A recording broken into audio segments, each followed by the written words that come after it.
welcome to West Nile TV. Thank you so much, my host. I'm grateful to be here for the first time. And for the viewers, I also want to appreciate you for joining the show. And definitely I'm grateful, and I can't miss to say Happy New Year. We are still at the start of the year. Yeah, this is just the second show of the year. Sure. And I'm happy to be one of the earliest for the year. I'm grateful too.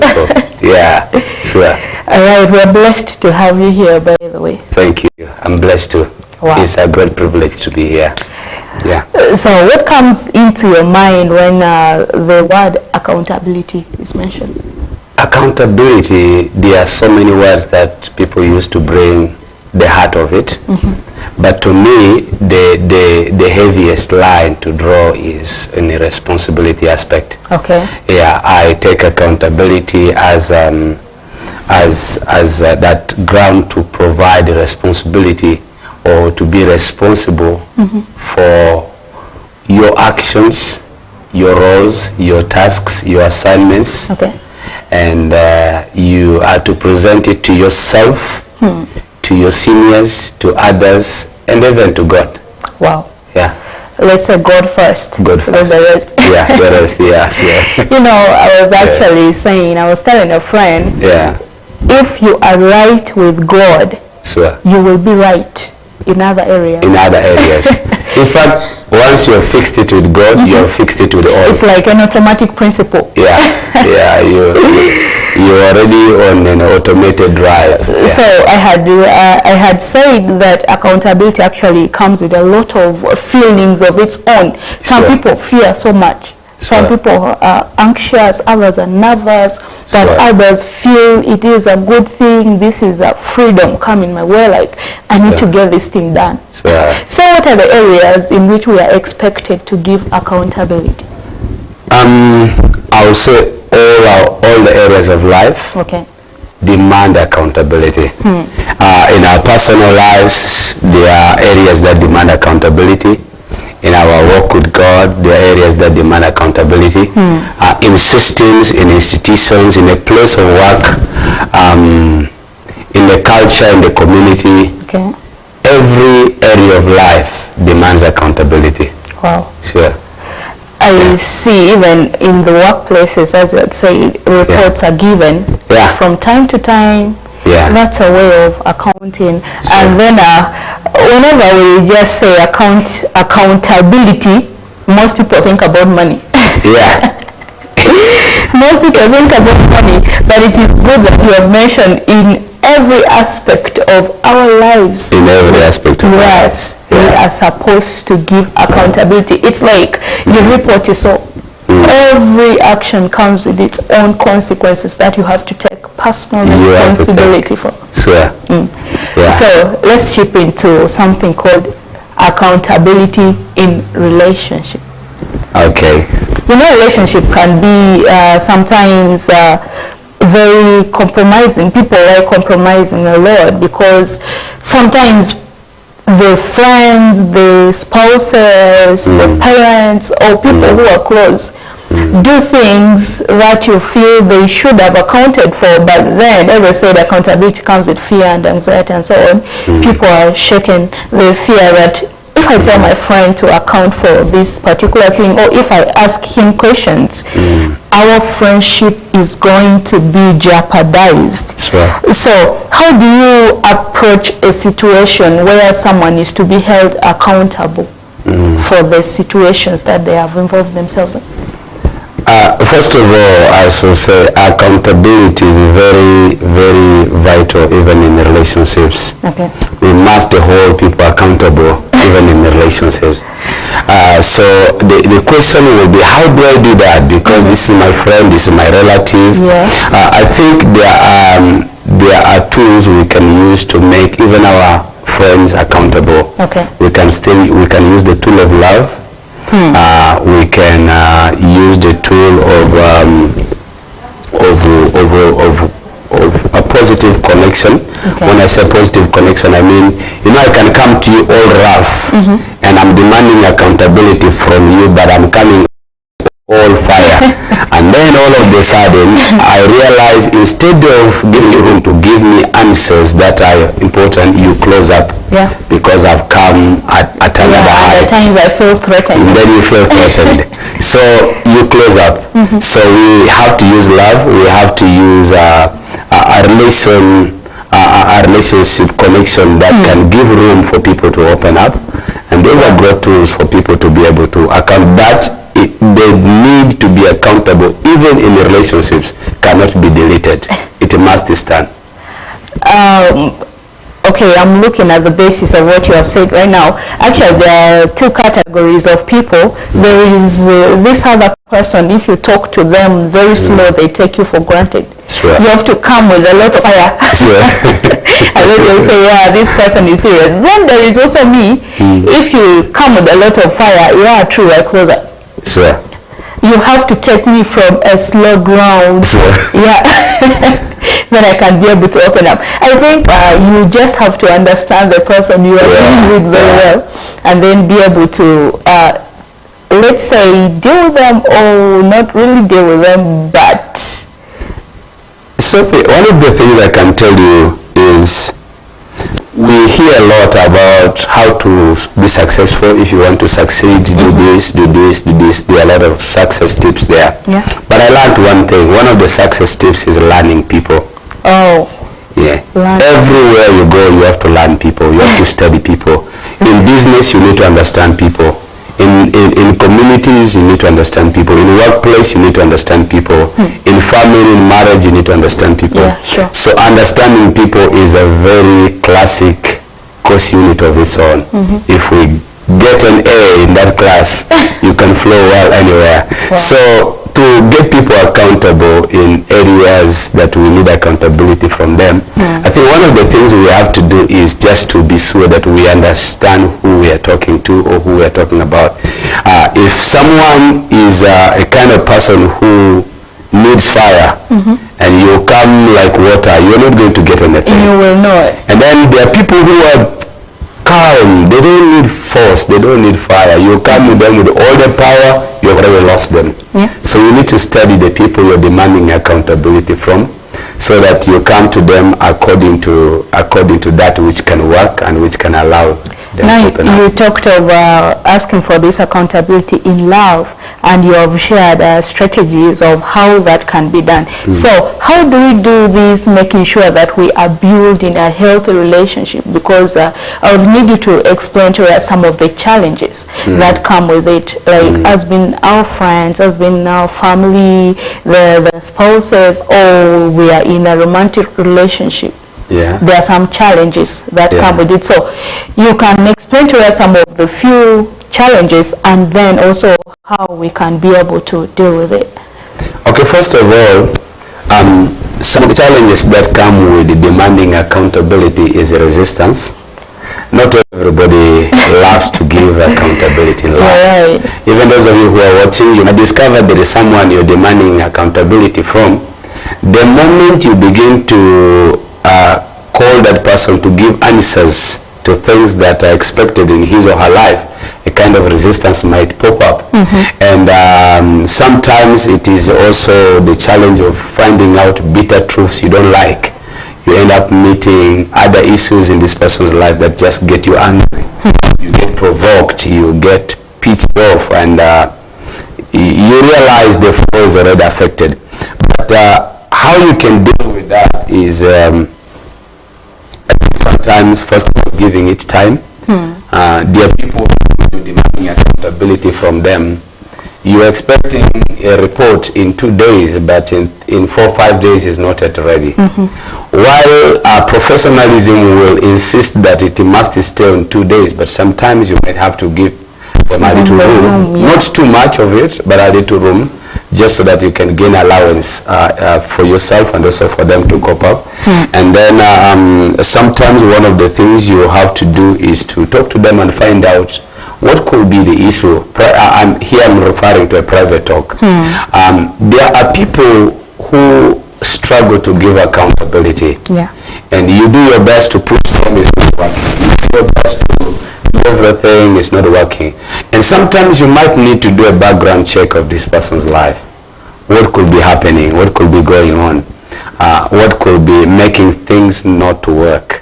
Maybe there's a personal struggle in his life, a personal struggle in her life. Yeah. Sometimes people have a genuine battle if they explain to you, okay, I don't mean the battle itself is genuine, but I mean a genuine reason for issues in their lives. If you come to know, then you gain some percentage of understanding for them. So you might need to do a background check and find out what could be the cause of the struggle, what could be the cause of the challenge, what could be the reason as to why this person is acting the way he or she is acting.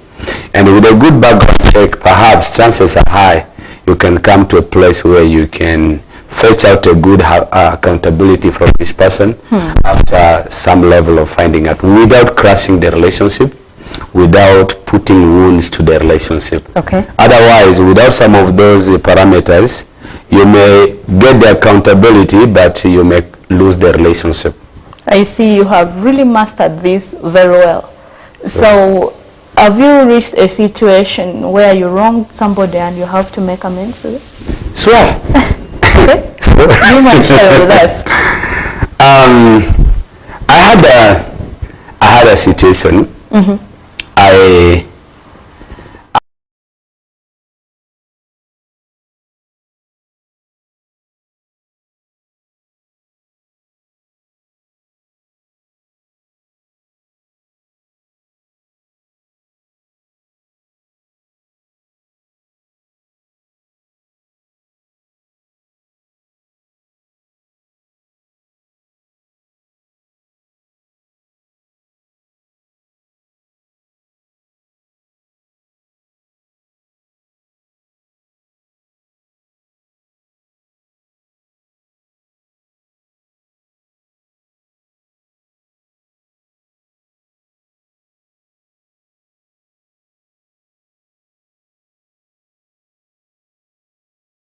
I offended him. Okay. So I needed to take accountability for myself and for my actions. I was a little bit ashamed to do that. Like, how will I get to do this? But I realized our friendship meant so much to me, and our relationship was a priceless relationship to me. So I had to be accountable, and I got over to him and said, hey brother, I realized off-road, overboard, and I said things I shouldn't have said, because in attempting to express what I thought I was right in, far beyond. So I'm sorry for my words, I'm sorry for what I've done. Will you please mind to forgive me? Okay. And he was like, wow, this is great. I didn't imagine you coming to say that. And it ended up fixing our relationship well. Okay. Yeah. So it felt like he didn't see it coming. Yeah, he really didn't see it coming. You know, some of us, there are certain things people don't expect from us. You're right. Yeah, people can expect a hit from certain types of people, but some of us, I think people believe we are always water. Okay. Calm, gentle. But then once in a while, something like that pops up, and all of a sudden, you're expressing out to someone, you know what, you messed me up, and I need to let you know you did that.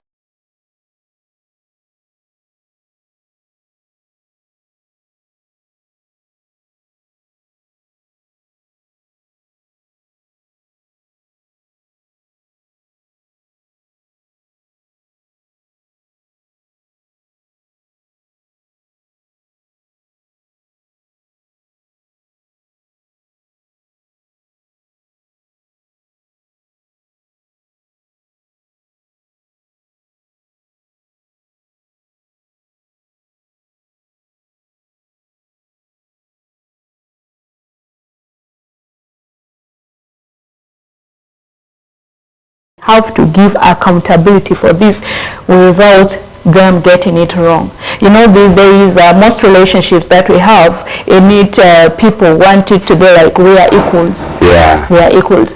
So one party demanding for accountability may seem like overruling for the other. Yeah. So how do we prioritize accountability given in our romantic relationships without jeopardizing the relationship?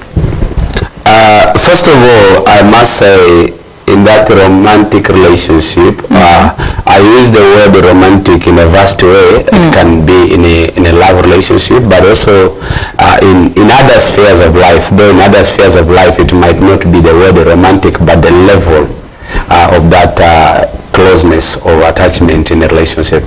One of the things I have to say is you look at the level of maturity of the person you're demanding accountability from. Let's say in a romantic relationship, even in a romantic relationship, there are levels of maturity. Yeah. There are people, you say something to them, they have already understood you from the head to the bottom. But then there is this one. Then there is this one, even the smallest thing you think has already been understood or can be understood as easily as possible, you're still fighting just to gain understanding. So you have to find out the depth of this person in maturity. So if you found the person's deep, and then you handle things according to the level of that person. And then in case, of course we are human, even in a romantic relationship or in very close relationships or in spiritual relationships, even maybe in church, whichever level and whichever type, you will discover that along the way of demanding responsibility, somebody might always feel a little bit uneasy. And sometimes when that comes up, you might have to give them time to process that. And because let's say, for example, I'm demanding an accountability from you, or you are demanding an accountability from me, and then all of a sudden I'm already pitched off, and you might need to give me some time to process that kind of situation. Then the next day or next time I come with a better thinking and maybe a better answer. So in that high level relationship, when it comes to issues of accountability, we must be able to look at the level of understanding, reasoning, and depth of this person. And then number two, we should also look at the situations that have caused the need for accountability. Let me try to explain that well. Okay. Situational demands for accountability vary. There are situations that you have to push all the way to the last limit, and you must fetch every accountability to the last dot. You can't leave even an inch. But then there could be some that you can end up compromising some. And I think we have to define, there are moments when you realize it's not worth fighting for it too bad. Sometimes let it go for the sake of bringing sanity and health in that relationship. Wow. But if it's necessary that we must push all out to the end, then we can still continue to do so, but maintain can I say the SOPs, the standard operating procedures of maintaining that relationship, so that this accountability demand does not kill it. Now there is one very important thing you mentioned, that if this person is really not getting it, you give them time. Yeah. So I want to ask this question: how much time can I give for someone? Because you never know, this person might be hiding under the shadow of I am not understanding, and yet it's a pushback. How much time? I will say not too much time. Okay. But at least a reasonable time. Maybe a week or a day or a month, depending on the full range.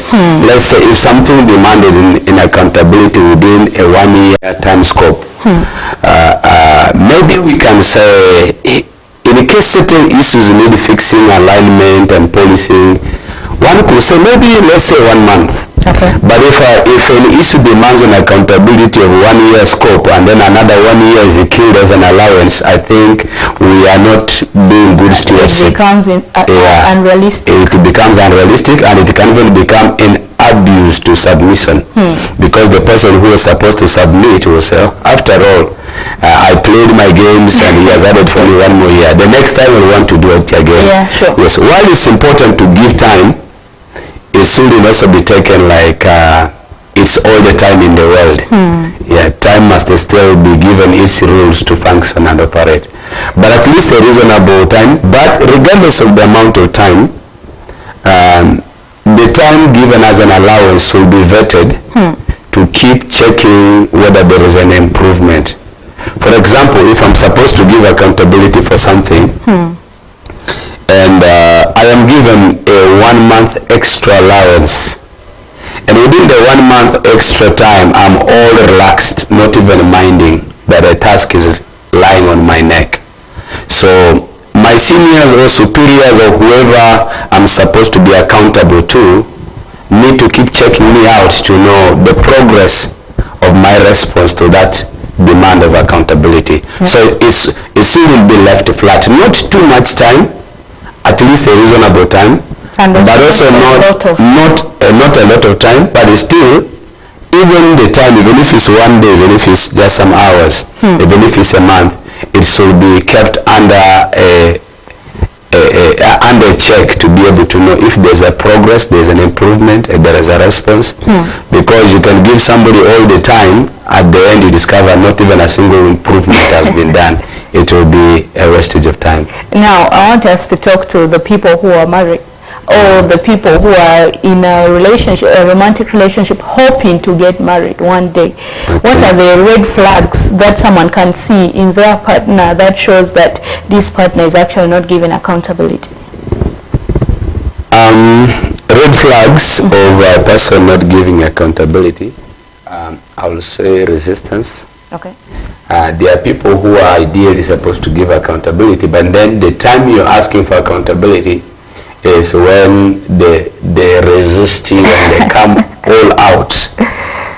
Why do you want this? And then they become aggressive. I think that's a red flag. And then number 2 is I'll say moods of life. There are people who don't say words, but they communicate through moods. Yeah, that's true. Yeah. At a time a person is supposed to speak out and expected accountability, you discover all of the sudden moods are not cooperating. Now everything is beginning to go to another direction. That's a red flag. Sometimes somebody is just telling you, I don't need to give you answers for whatever you want to get from me. And then of course when you see the moods change, when you see the clouds are heavy, you keep quiet. So okay, I'm supposed to get an answer here over certain things, but now we have heavy clouds all over, so I think I don't need to push so far here. That's a red flag. And another red flag is performance. I think this I'm mentioning things that probably look so slim. Yeah, but they are realities. Very great impact also. They can be a person who will give you their very best at a certain time, but then all of the sudden, check them after some time, you discover it's like they have gone from up to down. Performance just dies in their life. They are not doing what they used to do. They can't perform, they can't do, and that is something many people don't know. In families, in fact, it happens a lot. You discover suddenly a woman has been so active, doing a lot, giving her all for the family, giving her all for this marriage, and whatever she was doing for the family, she will not hold back anything. Then a point comes, all of the sudden it's like a flat tire just happened in her life. She's not performing, she's not doing anything, and probably there is an accountability she's demanding. Probably the man did something, she expected a response, she expected the man to be accountable for certain actions. She probably spoke about it a number of times and the man didn't respond. Then all of a sudden, you will notice in her performance. And what I'm saying can be either side. You will notice maybe the man has changed, the woman has changed, and I'm trying to make it broad. It can happen in any sphere of life. So performance is another red flag. So when you see someone who used to be the best of himself, the best of herself, they're withdrawing. all of a sudden there's this sudden withdrawal. Performance has just died. Wow. There's probably a need for accountability somewhere. Yeah. And people have to start checking themselves and see what is wrong, checking all the corners. Yeah. And There's need to check the corners around, check what could have gone wrong. And if the grace of God leads you to find that exact point, you'll discover suddenly the person pops up from down again. Yeah. Yes, they become themselves again. It can happen in a workplace. Somebody was the best staff in a company, in an organization. All of a sudden, you notice all that energy is gone. Yeah. And if you are keen, you discover something is wrong. This man is not the way he used to be. This lady, when she came in, she gave us all her energy. But all of a sudden, something is not happening. And that withdrawal of excellence in performance is a signal that probably something demands accountability. Demands a word somewhere. Wow. Yeah. Wow. Yeah. Thank you so much. You have explained that in a whole more aspect that I hope we have all understood. Thank you so much for watching West Nile TV. We shall bounce back in the next segment. But then, keep it in mind, accountability given in a relationship is very, very important. Whether be in a romantic relationship or a work relationship or relationship with family or any aspect of yourself in, accountability is very, very paramount in maintaining that particular relationship. And accountability is very, very good in all aspects of your life. Focus on it and just be honest. And fear, anxiety, or nervousness, and so on, all those negative feelings, they will go, they will not come. If you are honest and you give all your best, giving accountability is not going to be a problem. So let's bounce back shortly.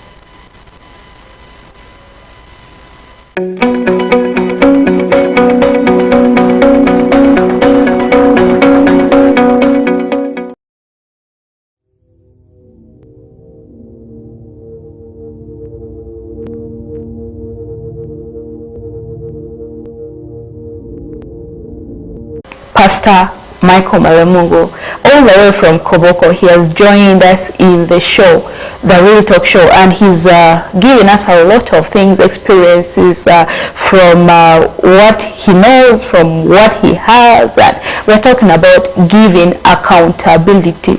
I had said this invokes actually a lot of feelings in people, both positive and negative. And we broke off when he was saying something about accountability given in a romantic relationship. But now we want to take it personal. But first, welcome back from that break. Okay. Have you had a moment where you had to hold yourself accountable for something you did, like overcoming your personal struggle and weakness? I know you shared a story of how you went to somebody and apologized for what you did, but do you have struggles and the weaknesses, and how do you hold yourself accountable in such scenario? Okay, fixing it in context, since we are handling a bracket of relationship related issues, let me bring a real situation with my family, with my wife. There were moments I had to come out and be accountable to her for certain things within me, because I think it goes back to, kind of related to what I said earlier, but there was a point when I needed to account to her for something that I was going through within me, and I felt I was a little bit. Okay, I don't know how I can put it best, but let me find a way to fix it. Yeah, sure. You know, sometimes for us men, we want to push too fast, and women usually come a bit slow, and we feel, okay, there was this one thing I really felt I wanted to go fast, and she was, to me, in my perspective, she was coming out slow. But then I think at some point I took things fast the way I wanted it to go, but of course it didn't allow things to flow well. But of course I had to come in down and say, okay, I think what I've done is this, but I feel it has not gone well. What I want us to do is this. So I had to come up with the aspect of coming down to the communication table and desk So how do I handle issues of accountability in my personal life? I think I usually love to major on communication. Wow. And I love to call the person concerned. I think I've done that with my wife many times. Sometimes we have to go out. I think there are moments we just have to literally leave home, go somewhere else, leave the kids alone. It's only me and her to talk about issues that I have to be accountable to her, that she has to be accountable to me, have a really deep talk. By the time we come back there, we have handled issues in that aspect of our relationship as a husband and wife journey. We have fixed a lot that needs to be fixed. So to me, it might be different for somebody else, but to me, communication is key. It's one of the great tools I use to prioritize accountability.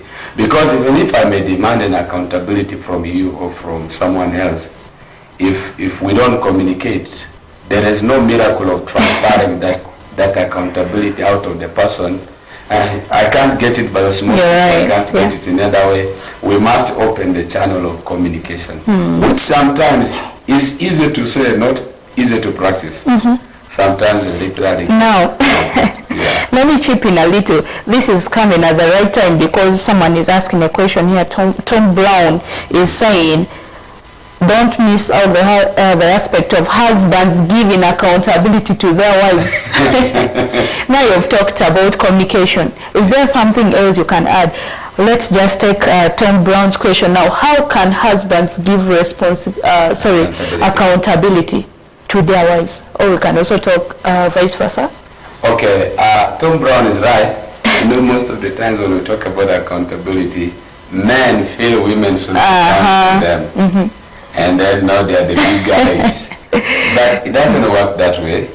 A healthy relationship demands accountability from both sides. Yes. So for men, there's usually that uneasy feeling, you know, I'm in charge, I'm on top. Why should I give accountability to her? But what men should do is understand the value of the relationship. The importance of that marriage, the importance of that relationship is the importance of that being together means so much. It means the whole world to you and everything. So how can they be able to come down into that? They should be able to understand that even being a man does not mean you are beyond everything. Being a man is, yes, God gave us leadership, God gave us a charge to be the head, but that does not mean we are not accountable. We even have to be accountable to our children. Yes, that's true. Sometimes I have to come to my children and say, I'm sorry. And it sounds funny to them, and then they understand that's still accountability. Now if you can do it with your children, then you find it even easier with your wife. You find it easier with your neighbor. Maybe there could be a neighbor who's messing you up, and things are somehow, even as a man, you have to learn to take accountability. While the neighbor could be wrong for certain things, but if you also study carefully, probably even on your side something is wrong. You could be the one. Yeah, you could be the one. Sometimes we rush on things before we have seen also our side of the story well. So men can be accountable by learning to understand that they are not always right. You know, being a man doesn't mean you are always right. You know, I grew up in a family where we were given opportunity. Even a 5-year-old child can call for a family meeting and say, it is in the family meeting that you have the opportunity to express yourself and say, Daddy, you know what? This you did the other time wasn't right. And just to give this particular example, there was a moment where my parents were sending kids sometimes at night to the training center. So this particular child, my brother, he was around 6 or 7. He felt like he was insecure. He called for a family meeting and said, this is not right. And my father took it up. It's like every time we have a family meeting, he would point that out. This is an elder brother, but then by the time I grew up, we all got to know the story that even the parents have to stand accountable for their actions towards their children. Because those children are your continuation. Yes. Tomorrow when you end, they continue. So if you can't account to them, tomorrow when they get messed up, you blame yourself. even there are moments children will demand accountability from us. Yes. Say, Mommy, why are you doing this? Daddy, why are you doing this? And you're not going to cane them because they're asking you questions. Yeah. And they'll give you a hard question. You answer them. Give them the answer they need. Because the excellency of that child's tomorrow may depend on that accountability you give. You're right. Yeah. Now, leaving that aside, let's talk about leadership. You are a pastor and you are a leader. I know, even if not in the church, but at home, you're the head of the family, and in other groups, you are also a leader, and you have had a lot of impact in the communities where you are being identified as a leader. What strategies do you use to promote accountability giving and also empower others to give accountability in the teams that they're serving? When it comes to leadership, I usually encourage certain inbuilt realities to monitor or to work in this. Like number one, to make it brief, I love to speak to the conscience of the people I work with. You know, you can push a person from outside, but if you speak to a person's conscience, you lead him or her from inside. So I love to do accountability by accountability leadership. I would love to get it by, first of all, making sure that I speak to people's inner being, so that they do it naturally, not by compulsion. Okay. I don't like it when people have to submit to my leadership by force. I love it when they are drawn from the conviction, born from inside. Yes. That's one thing. So I have to work on building their conviction. So how the question one will ask will be, how do you do that? I think I love to build a relationship with them deeper, and I love to be there for them when they need me. Okay. I love to play my part of the role well. You know, when you are a leader, I think one of the things, I may not say I'm the best leader, I'm still learning leadership. But one of the things I've so far learned is that if you are a leader, people are not looking for a leader who gives instructions and is or just watching people to do it. People are watching for a leader who knows what is appointing everyone to. Okay. So whenever I have an opportunity to lead, I want to be there myself. In fact, the heaviest part I want to take it myself, the lighter part we can share with others. But I want to demonstrate to my team that whatever I'm speaking to you, I'm not just speaking to you but you can do it. What I do. Sometimes I can just intentionally take the lead and do a huge chunk of it. I want them to see that I'm responsible for this assignment. And then again I switch. Sometimes I get behind, lead them, let them go into it, do it, and then I come in to check results, identify how things go. But all in all, I want to make sure that they know that what I'm doing with full knowledge, and I feel what they feel.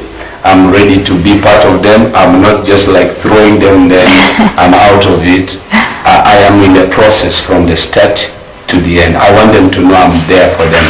So I learned that if leadership goes with that kind of direction, people find it easy to account to you. Okay. Even sometimes before you ask for it, they're already giving you. Yeah, you're right. And this strategy I've just said allows people to own it, like they own the team. This is our thing, and it's not like it belongs to you as the leader.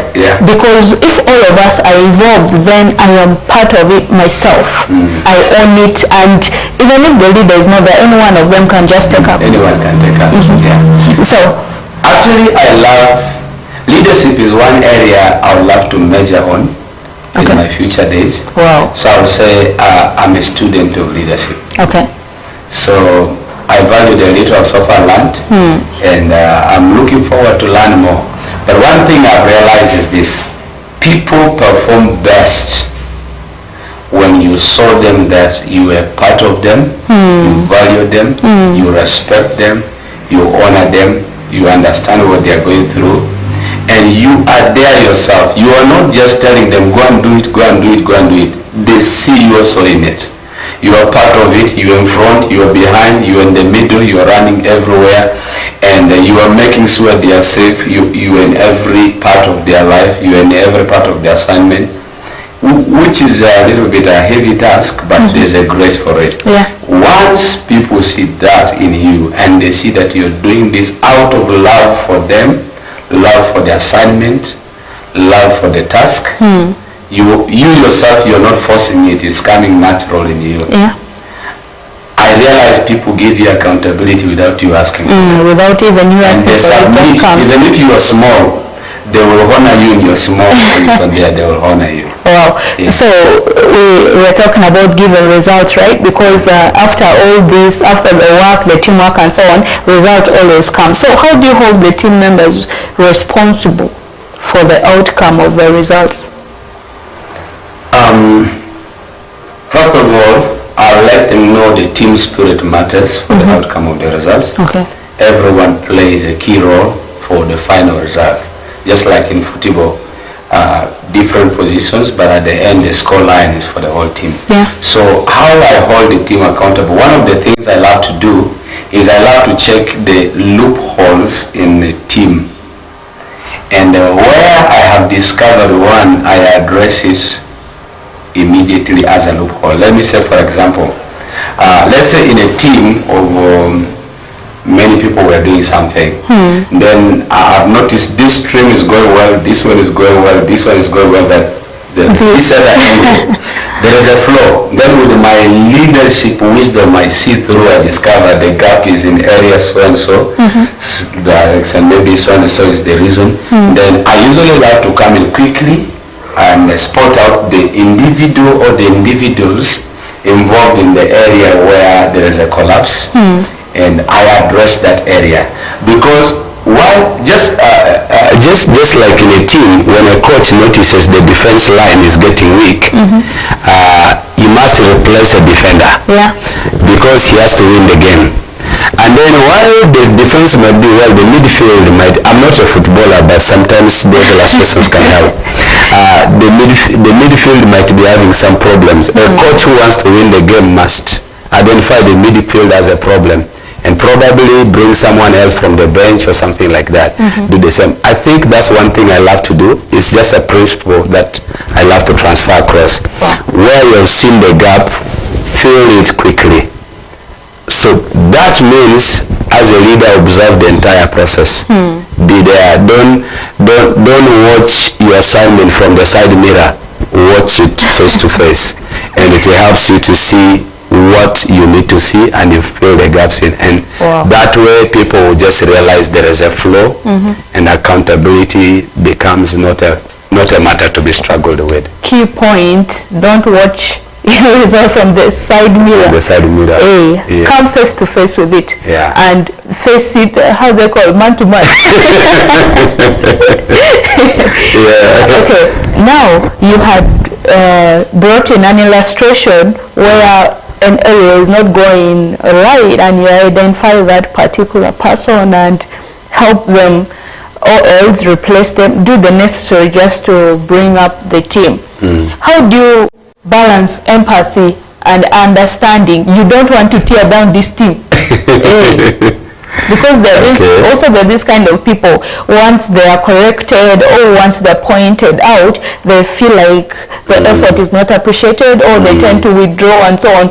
So how do you consider this person's growth in empathy and understanding while helping them give accountability for that result? I think one thing I usually love to do while balancing empathy and understanding is I'll pick something we said earlier. First of all is understanding personalities. When I lead a team or lead people, I love to understand their personalities, because there are people, as you said, who don't love to be corrected. As a team leader, you're looking forward to see that things are fixed, and in attempting to demand accountability so that things flow well, somebody gets angry, somebody is offended and doesn't want to be addressed. So one of the things I have to do is leadership requires that you go with both sides. Empathy is where you might have to bring the kind side of your leadership so that you still let things flow. But on the other side, that may not always be the case. Sometimes you need to get things done at all costs. And if it requires you to be tough for a moment, be tough, but then later go back and neutralize. When I say be tough, I don't mean crush the person, but in leadership sometimes you don't have to compromise the assignment. You really need to get things done. You need the work done. You need the job done. Maybe millions of money depend on this assignment. Maybe lives are dependent on this thing. Maybe a generation is in the danger if this one thing is not done. And here is the team in your hands, and you have to choose between empathy and understanding. You weigh the size of the task to be carried out. So if there is no need to compromise it, you may need to come out all strong as a leader that moment, and then afterwards you go and also seek a reconciliation ground, because a leader can be hard, but he still knows how to neutralize. And then sometimes you may have to really give empathy, but to me I will say weigh the size of the task and assignment. Sometimes lives depend on that, resources depend on that. So much can be endangered and lost if this thing in your hands is not handled. And the team member is jeopardizing by playing with it. So if you really value that, you may have to do what is necessary. And even sometimes in companies, you may realize a job might go to a point of sacking staff, or sometimes putting someone on discipline for a point, because what is to be achieved is so much important that it's a great risk to allow any reason to jeopardize it. So in such a case, you may have to stand as a leader strong, get the job done, then later on go and address, because I can still be hard and get the job done, then later I come to you and say, you know what, I may have offended you by what I did, but I want you to understand that I did it because we needed to get things done. But I want you to know that you're still an important part of the team. If you can do A, B, C, D, we are still good to go. Sorry if I hurt you, but I needed to get things done, but we need to flow.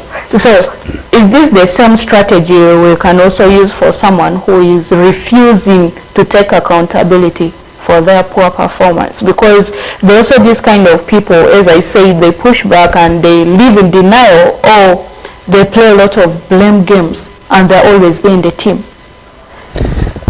I have to say a hard statement.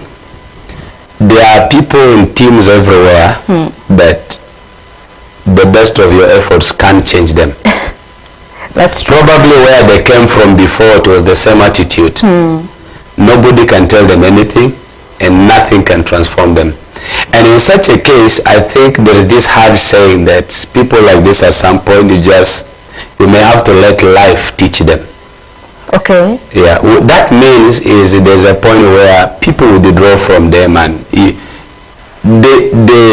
endanger the progress of everything, and then you realize you speak and nothing changes. In such a case, you may have to let them go for the sake of things flowing. But otherwise, it shouldn't be unhurried. There should still be an effort to transform them. Even that completely non-performing person in a team, there is somebody in his or her life he can listen to. Yeah, true. In fact, some people may not listen to everybody, but there is one person, the instincts will connect. That person will realize, I may not listen to everyone, but when so and so talks to me, I can listen. Yeah. So let the option of letting that person out be probably the last, because everyone is resourceful. I don't know how. Most of the time, such people who don't perform or are to be pushed into things, there is something good in them.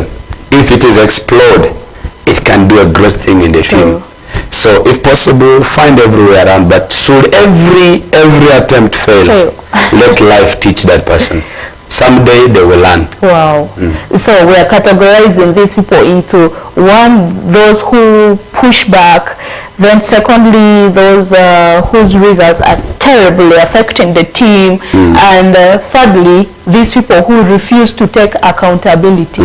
I think we are handling all of them in one aspect. And one thing I am really seeing here is the issue of attitude. Their attitude towards the whole thing, because you are talking about helping them improve. Okay, first of all, making sure that the team progresses, and then after they're going back to reconcile with them, and then showing them if you could do this, this and this.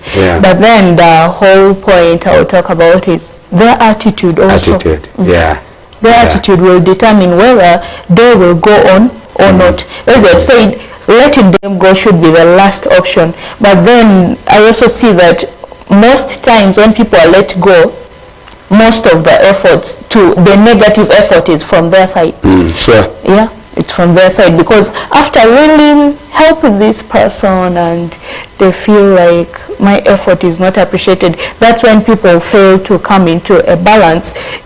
I may feel I want to help you, but you will feel I'm pushing you away.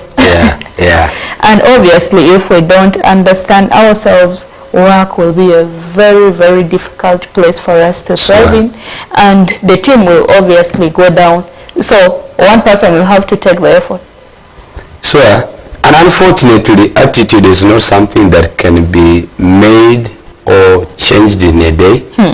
Whatever attitude that person has carried into the team could be built over 20 years or 30 years. It has taken time for that attitude to be formed in that person. Now the team rules are requiring that that attitude should be changed, and sometimes they find it difficult. They find it difficult, but there should always be an effort, because at the end of it all, a team is meant to achieve something. True. And if that one attitude is standing on the way of achieving that thing, then that attitude must be dealt with. Okay, your attitude should be 100% positive if you really want to thrive in all aspects of life. We're not talking about just one aspect, but we are looking at all the aspects of life in which you are going to give accountability for. Thank you so much for hooking on to West Nile TV and the Real Talk Show. We have come to the end of the first hour of this show. As we are going to enter the second hour, it is now time. In the last 30 minutes, we are going to be answering your questions and probably reading your comments and whatever you are putting there. This is the time. Don't go away. Hook to West Nile TV wherever you're watching from, Star Times, Zuku, and the Zambo, even the YouTube page. Let's get back shortly. Accountability given in leadership. You're welcome back from that break. Thank you. Okay, now in leadership and even all aspects of life, there is something called decision making. And for whatever decision you make, there is a consequence. And each and every one of us will have to take responsibility for whatever comes as the result. The Bible even says that you reap what you sow. Exactly. So in decision making, how do you empower others to take responsibility for the decisions that they are making? Like, you know, I'm making this decision, but we may be a team. I will not have to push the blame on someone. When the consequences come, I'll have to accept it. How do you empower someone to take responsibility for that? You know, when it comes to decision making, there's a great insight we must always understand. Okay. First of all, you make a decision, then the decision makes you. That's an interesting one. Yeah. And that actually is what goes on in every one of our lives. You see, you first make a decision, then the decision makes you. And all of us are products of the decisions we have made. So in leadership and in areas of decision making, one of the things we have to check out is to make sure that the team, they follow the decisions that have been made, either by them at their level or by the general leadership. Okay. Yeah, and then everyone should first there should be a decision, and then the decision should make us. Okay. Yeah. So those who have made decisions at their level, they must be accountable to the decisions they have made, because at the end the decision must make them. Must also make them. Yes. And at the general level of the whole leadership sphere, there are decisions that have been made in the company, in the organization, in the business, in the ministry, in the church. Decisions that have been made, they must be followed, so that the decisions make us. They make us. Yeah. So have you ever made a difficult decision and stood accountable for the outcome? Yeah. I think I'll point to one. Maybe this might not be relevant to everyone's experience, but this is mine. Okay. When I decided to go into ministry. Wow. I decided, of course I'm a pastor, when I decided to go into ministry. It is not just as easy as it sounds. I had a lot to deal with that decision. And of course, I had to be accountable for that decision to myself, to my family, to my community, and as you said, ultimately to God. Yeah. Yeah, I had to be accountable for that decision. So there is a decision which you can make. And as I said, I'll keep going back to that decision, that statement, that when it comes to decision making, first you make the decision, then the decision makes you. So I had to make that decision. Now here I am, the decision is making me. You. Yeah. And it's a positive result. It's a positive result. So the result is a report card of the decision you have made and the processes you have followed in the decision. Okay. So leadership demands that the decision making is taken. Actually, in leadership, if you don't make decisions, then you are not a leader. And also, if you can't follow decisions that have been made, the leadership still has cracks. So we must encourage, and we can't always make all the decisions. Sometimes we have to allow even other people to make certain decisions. We can make grand decisions, but they can make some micro decisions. Yeah. And then we monitor the progress of the decisions. After they make the decisions, we ensure that the decision makes them. And as the decision makes them, then we see the progress of the team. Okay. So you are a kind of democratic leader, where everyone makes decisions, like there is freedom of expression, freedom of speech, and all that sort. Then we come into an argument and we pick the strongest. Yeah, I think I love that, because I don't like it when I fix everyone in a corner and just function by my brain. Because I realized everyone in a team is very unique in their own way. Yes. If you force every one of them and dictate them on what only you know, you may limit certain things you could have gotten out of their lives. That's true. So I prefer that I can give the grand picture and then allow them to make some micro decisions, and then maybe I come in to correct and adjust and monitor, and it might not work that way for everyone, but that's what works best for me. And then people feel, wow, I have a room to be to exercise what I have. They feel honored, they feel appreciated, they feel there is a room for what is in them, and they love being there more, because what is in them finds expression. That's true. Yes, the inner being within them is finding expression under the big picture, and they will love being there. Yeah, that's true, because when people are given the opportunity to express themselves, it's a place where they feel free and they feel accepted. So how do you prioritize accountability in making decisions that affect people around you, like family, friends, spouse, and so on? When it comes to decision making around family, friends,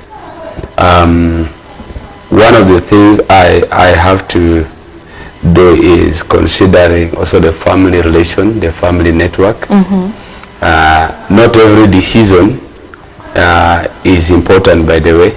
There are also decisions that are, because not every decision is to be valued. So you also have to see through the family line and see which decisions should I take for now. For example, 10 people can make 10 decisions here now, but can we take them all?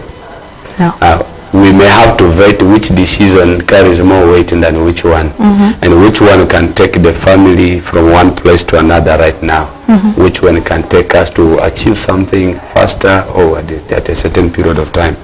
So when it comes to the area of decision making, and how it affects family members and friends, we look at the weight. But then number two, I don't know if my views may agree with everyone's views, but sometimes we should also balance the acceptance of the decisions. Wow. Let me explain. There's a mystery in this. Please do. Let's say we are 5 people in a family, and now and then we are all bringing decisions to the table. Let's say yesterday I took your decision, and then today I take your decision, the next day I take your decision, the other day I take your decision, 5 months later I'm still taking your decision, and then I'm ignoring the decisions of these other family members. A point will come, it will be like, he always listens to one person. Yes. And ignores the rest. And then I put a silent fire in the family. Yes. So what a leader must do in wisdom is balance listening to others. At another point also come to the other one. Hey, what did you say your decision is? Can we see through? What is the wisdom behind this? You know, everyone loves it when they are listened to. Everyone loves it when their ideas find expression and acceptance. Yeah. So if in a family decisions are taken and decisions are accepted and balanced, if I take 1, 2, 3, and then maybe another day I say, okay, it is good, but I think let's first put this one down. The person will feel like, okay, it's not bad. The other day he took my decision, it's just this case. But if it's like every day, all the time, I'm aligning with the decision of one family member and then always rubbing off others, they will tend to also withdraw. And then they will withdraw. And there's a tendency of fighting. There's a tendency of fighting. And then the family begins to get problems. You know, even the communities and the families have come to this kind of scenario where decisions are now taken based on how much somebody has in their pocket. Yeah. And if this guy has a lot of money, no matter how bad his views are, they will always be taken.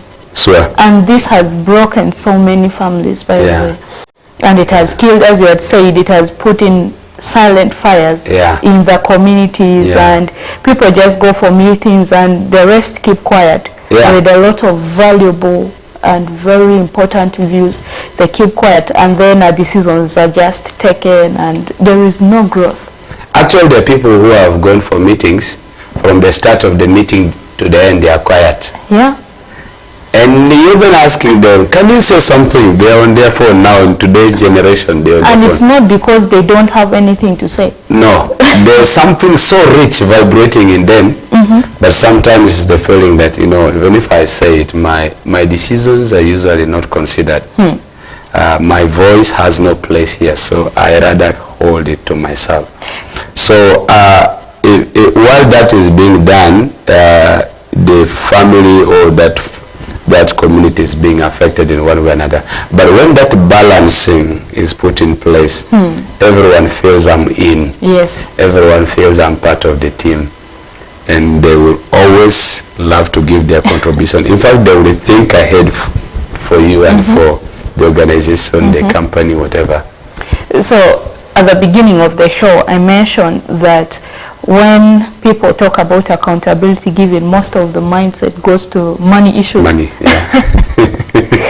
Now, it's always beyond that. It's always beyond that. Yeah. But I want us to tackle that aspect now. Something called personal finance. Because there's this saying like, it is my money, however I use it. It's my money. People even borrow money from their own businesses and fail to pay back because it is me, the business is mine and the money is mine, and there is a lot of poor financial management because we fail to account to ourselves of the money that we use. Okay, this money is mine, but it is for another aspect of life. I pick it and misuse it for another, and I fail to pay back, so there is a lot of chaos, and I'm not like performing in that financial aspect as expected. So what are the practices that someone can use to hold themselves accountable for their own financial management? First of all, it is knowing the rules of money. Okay. The rules of money. What are the rules? Money has rules and the principles that only belong to it, and they cannot be broken. Okay. If you break them, you are in trouble. First of all, money listens to money. Okay, money listens to money as in how? Money, okay, my words may be complicated, but money loves to go where there is money. Okay. What I'm saying might be too hard, but give yourself time to process it. Okay. You'll get it, even the listener. Money loves to go where there is money. Money loves to listen to money. Okay, are you talking as in the aspect of investing or? Whether investing, even saving or anything. Okay. Money attracts money. Oh, money attracts money. Let me put it that way. That's okay. Yeah. Money attracts money. So if you're dealing with the finances and we put all the recklessness involved, then we endanger the flow. We endanger the further flow of money. So that means we must handle that and be able to be accountable to ourselves. So you don't just say, okay, whatever I have, whatever I've got, after all it's my money, after all I got it, it's my salary, it's my this. If we don't put the rules of money to check, then we will discover that money doesn't stay around us, doesn't stay with us, and we get today, it's gone, just because we are not accountable even to ourselves. And then number two, we should look at the aspects of the structures that we are operating under when it comes to money. Let's say in a workplace, you have people ahead of you, you are submitting to, and then there is this financial area that you're supposed to submit to the person. That channel requires a respect that will give accountability for financial aspects. Otherwise, let's say you're my boss, and for some reason I've decided not to honor that. Okay. For some reason, let's say I feel I'm also big. Why should I honor you? Yes, you're my boss. I can decide to say you're my boss, I can decide to say you are my boss on paper, but in real life, I feel I'm my own boss. You just refuse to accept. I refuse to accept that. So that is going to alter my attitude. So I will realize that monies that come through my hands that I'm supposed to submit accountability for to you, because I've not honored that flow, I will become careless, and even I will develop a kind of an after-all mentality. After all, I feel bigger than you. After all, I'm okay. After all, you will do nothing to me. So one of the things we can do to ourselves to bring financial sanity is honoring the cadres of life that we have found ourselves in. Even if it is in your business, in your private business, even if it is in a family, even if it is in a workplace. Those cadres, God did not put them there for nothing. They are there to allow work to flow, consistency, but they also help us to understand management of things, which include resources, which include money. Yeah. So breaking this down, how do you have already talked about how we can take ourselves accountable for the finances generally. So how can I hold myself accountable for my own money, for my spending, my personal spending? Okay. Yes. I would say number one, record keeping. Okay. Most of us spend money without keeping records. That's true. Many of us get money now and we rush into spending. So the fact that we have not ventured into record aspect of it, you want to know how much is going out already, and before you realize it, it's gone. And you can't even account for it. You don't know what you did with it. Yeah. You can go to the market, buy things, come back. after some time you can't even remember. There's a level where you can't even remember what you bought. You can't even remember what you spent for.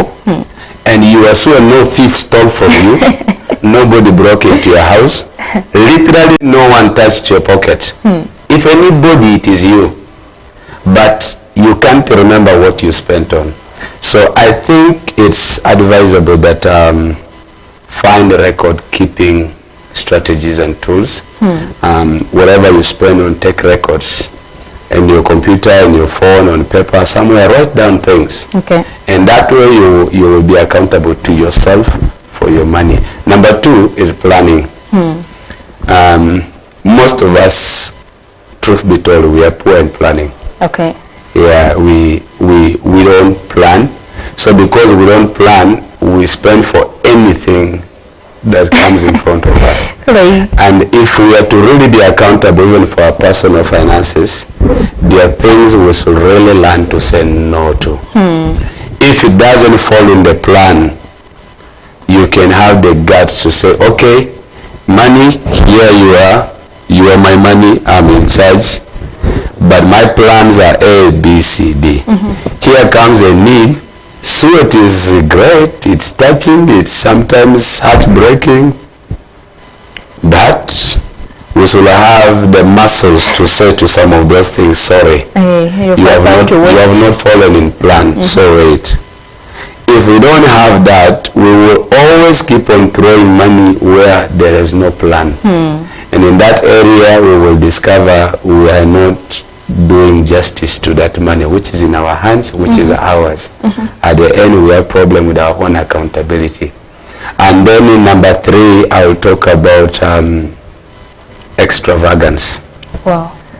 This is a little bit different from it sounds closer to what I said earlier, but there's a difference. Yes, it sounds closer to poor planning, but it's a little bit different. Now, it is a little bit different because when it comes to extravagance, we're not talking about spending on things that literally sometimes you don't need. Okay. There is a spending on what is really necessary, but there is a spending just because you've come across what is nice, and you're not even thinking twice, no second thought. There is a party somewhere, there's a program somewhere, there is a nice thing I've come across. Yes, it's not part of the plan, but now the problem is bigger and I'm not honoring plan.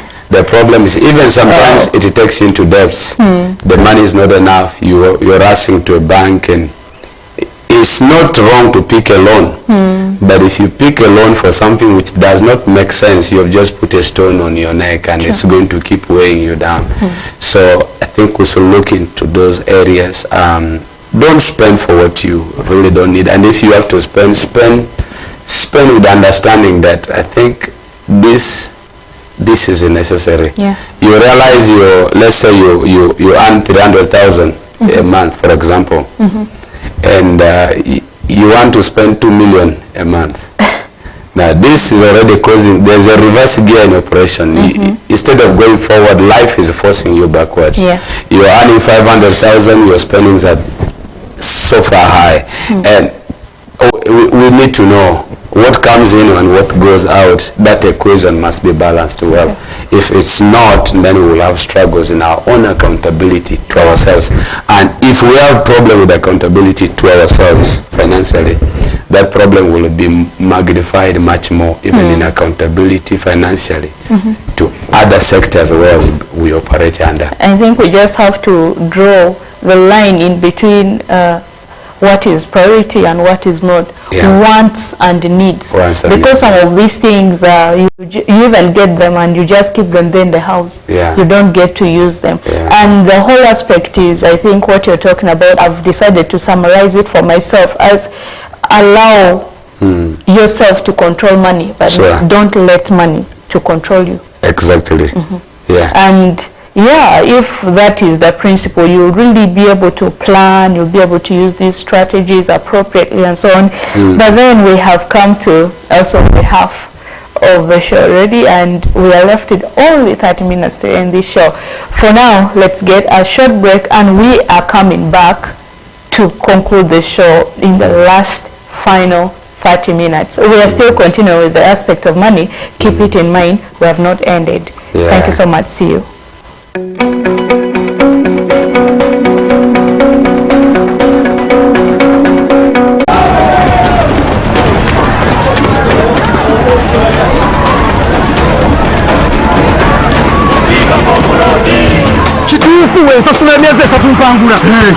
Subscribe for 3 months to any package of your choice or grab an Azam TV kit and pay for 3 months and stand a chance to win life-changing rewards. Android smart TVs, fridges, motorcycles, and that is not all. You could walk away with free subscription or the grand prize of 20 million Ugandan shillings in cash. Yes, 20 million grand prize. Subscribe today and enter the draw. For more information, 031 2308 900 or visit any Azam TV dealer near you.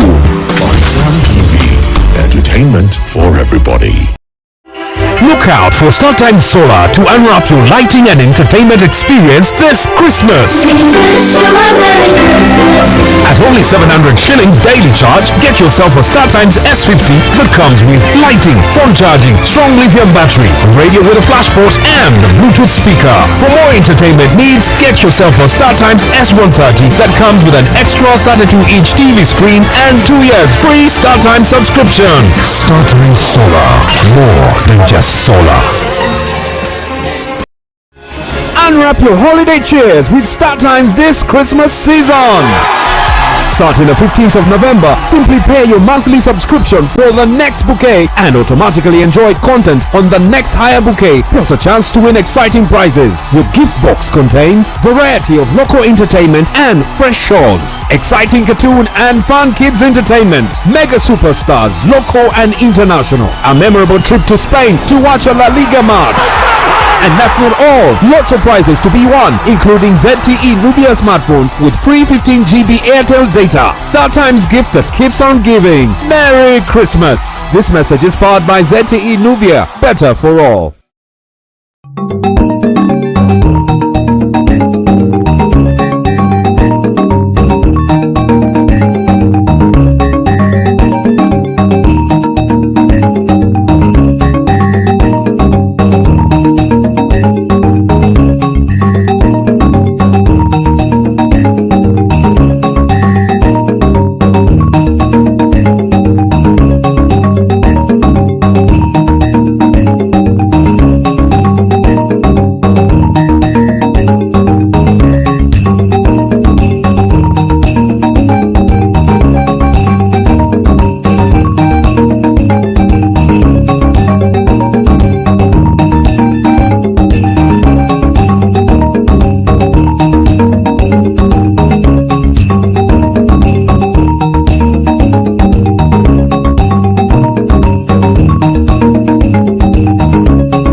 West Nile TV, lighting up the region.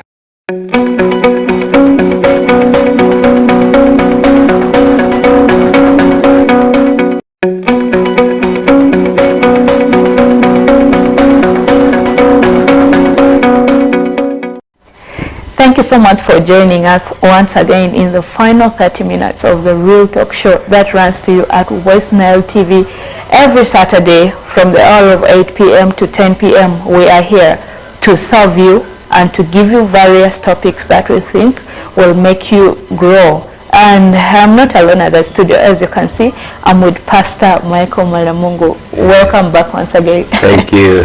We broke up when we were talking about personal finance, how you can manage your own finance, and aspects of planning, aspects of not being extravagant. Now, this mostly I'll talk to ladies. Yeah.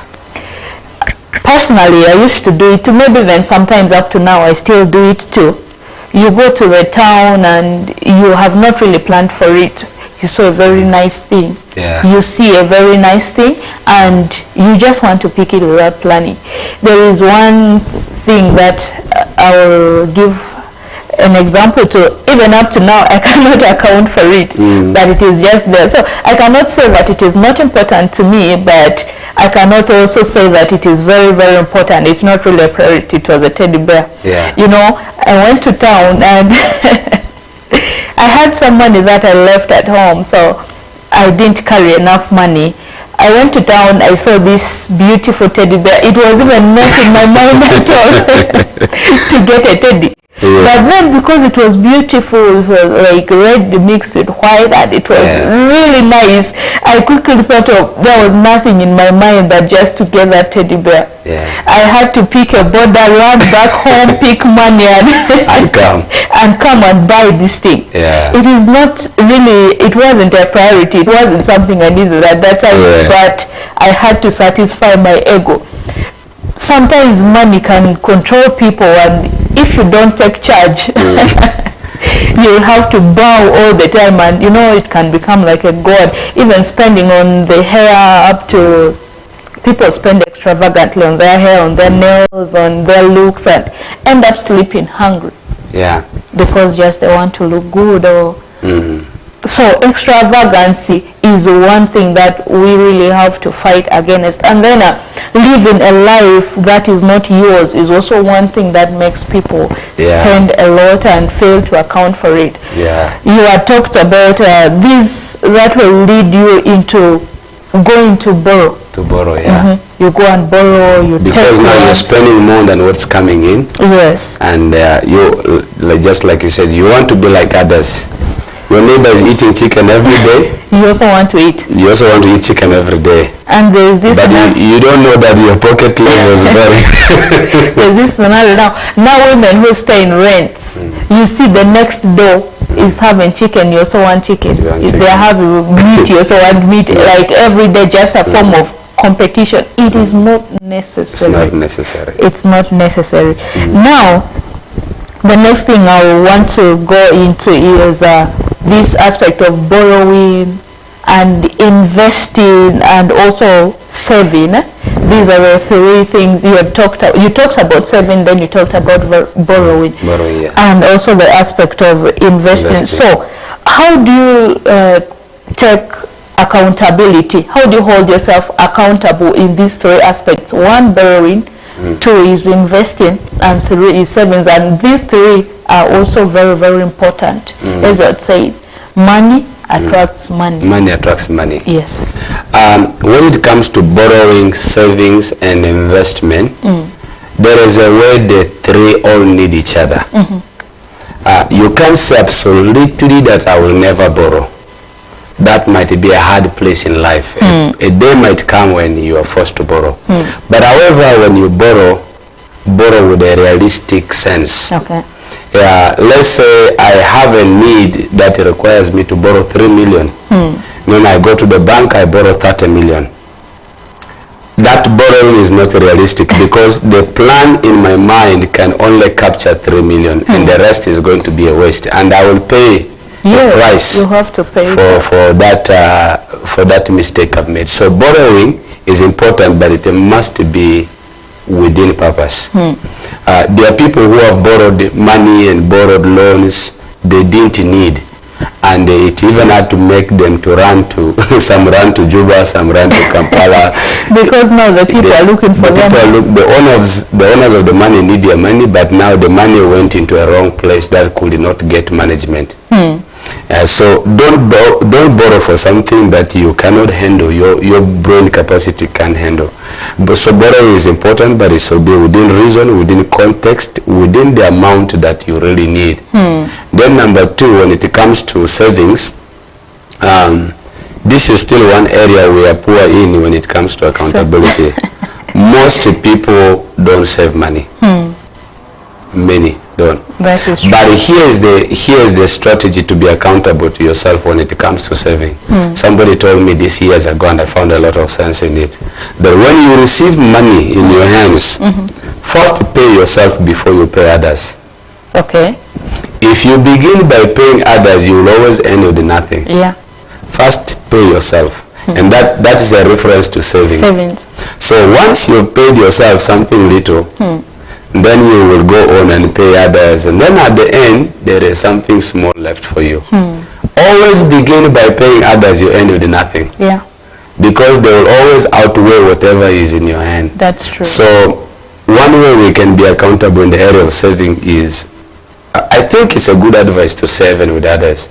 When you get something, you get that salary, you get that little money, first pay yourself something. You say, I know I have a lot in the list, but yeah, of course, as a Christian, I will also advocate for tithe. One thing I know is more money always comes with more responsibilities. Yes, more money comes with more responsibilities. This might not, everyone might not believe in this, but as a Christian, I would say put your tithe aside and then get something for yourself, and then go on with other spendings. If you begin with other things, at the end, you will always end up with nothing. Yeah. And then when it comes to the area of investment, investments are far better than savings and borrowing. Investment is a high operation in the laws of money, because you're giving birth to something that will generate more money. So ideally, when it comes to life and accountability of finances and resources, everyone should invest in something, because that is what will speak for you tomorrow. Okay. You are writing a document for you tomorrow, regardless of whether it is in whichever field, but investment is key. Actually, no matter how small one can earn, it's always advisable that we invest in something.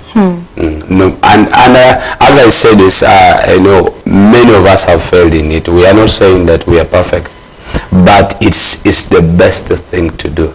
We must invest in something. It's good to borrow, but remember, after borrowing, you're going to go back and pay. There is a little bit of a mark timing there. It's good to save, but savings build up slowly. But savings must project something. It is advisable that savings must lead it to investment. If savings are kept as savings, and investment is not brought in, you may save for 5 years. One day you will go and withdraw that money and flush it out. It will be equivalent to not saving. There are people who have saved the money for a long time for a good reason, but they did not invest the money. And one day a need comes up and they look around, what do I have? The only thing I have is my savings. Then they go and flush out that account. And so they become like somebody who never saved at all. So at that point, this one who saved for 5 years and flushes it out in a day without investing that money becomes the same with another person who never saved anything at all. So investment is the higher level and the best level. So even if you have to buy a motorbike, you buy land, you build a house, you do something, put that money in a business that multiplies, investment is the best discipline in the financial structures. So investment is the best. You can save, yes, as you save, also look onto the investment. Now the aspect of borrowing, we are not talking about borrowing to fancy life or borrowing to maybe feed or what, but borrow to pay back. Whatever you borrow, make sure you pay it back. And a lot of people have built themselves a very bad reputation from the aspect of borrowing, where you borrow, you don't pay back, you're owing a lot of people, and a lot of friendships are broken because of that. So you also be clever, be wise as you're borrowing. Make sure you borrow an amount that you can pay back, or you borrow to invest. Invest and then be able to pay back. Now, this takes us to also the aspect of budgeting. I'll put it this way. Expenses, creating a budget and holding yourself accountable for your financial goals. So how do you track this? How do you track your expenses in order to make yourself accountable? I said something a few minutes ago on record keeping. I will want to start there. Wow, it's actually a repeat from there. It's a repeat, yeah. If you know, these are simple things, but they are eating into our lives like cancer. Wow. most people don't keep record even of their spendings. And so the danger of that is, number one, you will not know whether you're spending rightly or not. You will not know whether you're spending on genuine things or not. Yeah. Number two, it can cause us to repeat our mistakes without realizing. There is this mistake you made 3 months ago, spending without even taking note.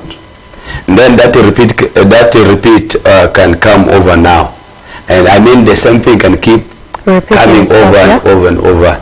And you realize that over time we're just rotating around the same place. And then you see other people just flying, and somebody has just started the other day is already far. Let me say something that may sound strange here. There are people who literally progress at the speed of light when it comes to financial areas. And most of times society believes that these are people who have gone underwater, they have done the rituals. What I have to believe, certain people are literally progressing because they just mastered the laws of money. They mastered how finances are to work. They mastered how they do what they do. And they have come to the art of excellence in financial matters. So while another person is rotating in the area, repeating the same mistakes over and over, they learn once and correct it, they jump to the next level. Jump to the next level. After some time, the guy is far up, and will begin to say, no, this one has gone underwater. Well, why people like that might be there, this is life, but in reality is there are people who have they have done their homework well. Yeah. And they are at the top of the game. Let's say they know what to do. They know what to do. So we must be able to, when it comes to the area of budgeting and tracking the record, let's look into finance, let's look into record. And then number two, to also be able to help us track records, let's continue to look at the assets. And let me say assets review. Why is that important? Everything in your house is money. Okay. Whatever you're seeing in your kitchen, that's money. Whatever is on your compound, that's money. That car is money. The things around are money. And sometimes you may not even know how you're spending until one day you sit carefully and you're like, let my head think, well, let me look around. What do I have? And how did this thing get here? How much does it cost? That may be the day your head will pop up and you realize, hey, I think I'm spending for certain things I don't know what I really need to spend for. And simple as that is, it becomes a track of a flow of spending and expenses. Okay. And then you may begin to realize either I'm spending too much or I'm spending too less. It is two-sided. Maybe you also look around, there are certain things that are really key. They're supposed to be there. They are not there yet. Wow. So these are wisdoms for tracking our spending. And then friends, it is in there. If you want to know how much you spend, you scan the kind of friends you have and the lifestyle with the friends. There are people who manage their budget well. They have their records all kept well. They know what they want, they know what they don't want. But the friends around you might become the virus to your money. Because they will come around at a time you are all set and bring in an agenda you are not prepared for. Before you know it, without a second thought, you are now into the direction of what friends bring on the table. That does not match and agree with your personal plan, your personal records, the statistical organization of whatever you have put in your budgeting. A friend can mess up your budget without thinking again. True. So there are people who have managed every area of their personal lives well. They are so much accountable to themselves. But their problem is they have loose strings with the friends. Friends that they are unable to say no to. People they feel they cannot disappoint. They love them so much that anything they ask for, they will say yes. Wow.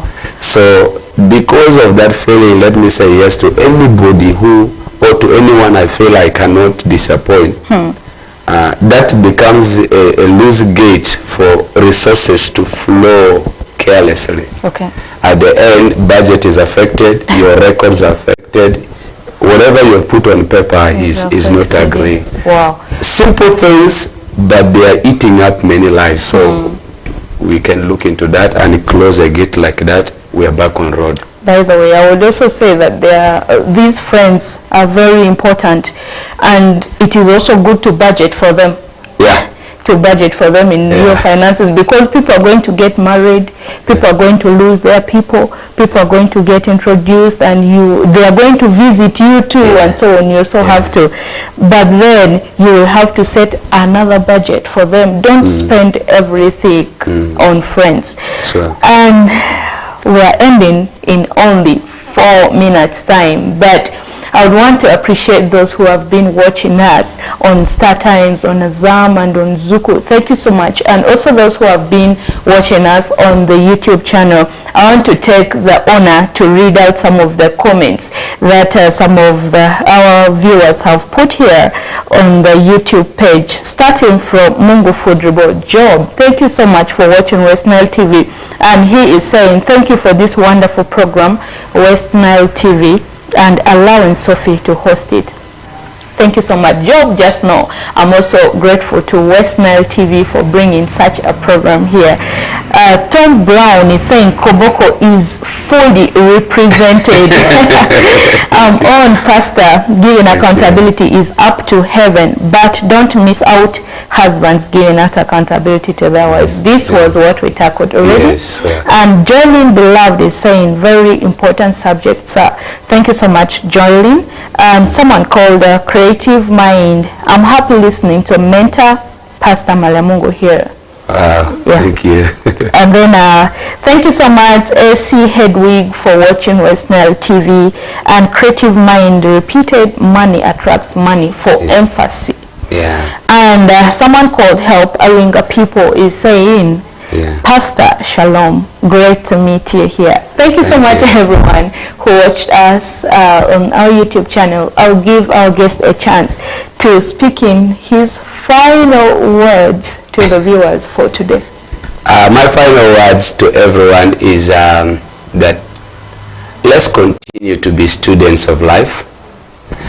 When we come across something like this, we might feel exposed, discovering that we are behind schedule in life. And the area of accountability alone, as we have been discussing this, many could have felt that I think I have a lot to improve in my life. What I want to say to you is, don't be ashamed of working on yourself. Don't be ashamed of going back and beginning to be accountable to yourself, accountable to your family, accountable to the seniors. There are people God has put ahead of you. Those people are not put there by accident. There is something you have to do to be accountable to them. And above all, accountability to God. And if we are accountable, we will make our lives sweet and beautiful. And if we are not accountable, we will crash our lives so badly. So I want to appreciate you for listening, for following, for learning. I'm only hoping that you learn something out of this discussion. And of course, I want to appreciate my host. I will do so much injustice if I don't say that. I'm deeply grateful. Not forgetting the entire West Nile TV leadership and administration.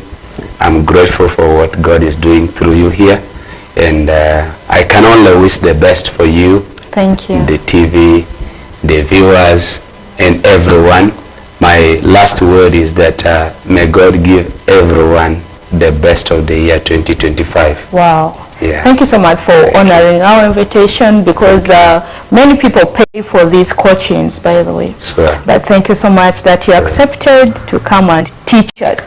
I hope you had a great moment with our guest, Pastor Michael Malamungu. And obviously, if you joined late, because Yo-Yo Charles is saying he just joined. So go back, you have the link, go back and watch the whole stuff, and it will help you a lot. Thank you so much for watching West Nile TV today. And we will come back here again on Saturday with another topic, still at the Real Talk Show at West Nile TV. And this show runs to you every Saturday evening from the hour of 8 p.m. to 10 p.m. with me, Aita Sophie, your usual host. Thank you so much and have a good night.